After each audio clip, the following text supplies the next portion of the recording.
Hi friends, అందరికీ ముందుగా happy Sunday. ఈరోజు మేము 2 టెంపుల్స్ అయితే దర్శనం చేసుకోబోతున్నాము, వేములవాడ అండ్ కొండగట్టు.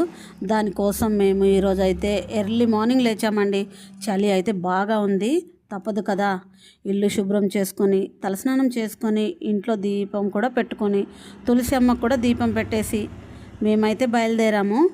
మార్నింగ్ 4 o'clockకి మంచిర్యాల నుంచి కరీంనగర్ బస్ అయితే ఎక్కేసామండి. దిగేసరికి అక్కడ 6 అయింది. మళ్ళీ అక్కడ నుంచి వేములవాడ బస్ ఎక్కాము. వేములవాడలో చేరేసరికి అయితే 7 అయింది. అప్పటికే ఫుల్ జనం అండి బాబోయ్. వెళ్ళి రూమ్ అయితే ఆన్లైన్లో బుక్ చేసుకొని అలాగే లగేజ్ అంతా రూమ్లో పెట్టేసుకొని ముందుగా దైవ దర్శనానికి లైన్లో నిలబడ్డాము. ఉదయం 7 గంటలకే ఫుల్ లైన్ ఉందండి. మొత్తం దర్శనం చేసుకొని కొబ్బరికాయలు కొట్టి మనసులో కోరికలు కోరుకొని కోడెలను గుడి చుట్టూ తిప్పితే కోరికలు నెరవేరుతాయని ఇక్కడ జనాల ఆచారం. వేములవాడలో బద్దిపోచమ్మ అయితే చాలా స్పెషల్ అండి. టెంపుల్ అయితే చాలా బాగుంటుంది ఫ్రెండ్స్. మంచి మనసుతో మొక్కుకొని బోనం ఎత్తితే తీరని కోరికలు కూడా తీరుతాయని ఇక్కడ జనాల నమ్మకం.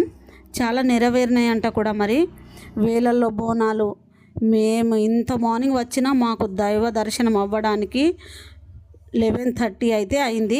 ఎలాగోలా మొత్తం దర్శనం చేసుకొని కొండగట్టుకు వెళ్ళడానికైతే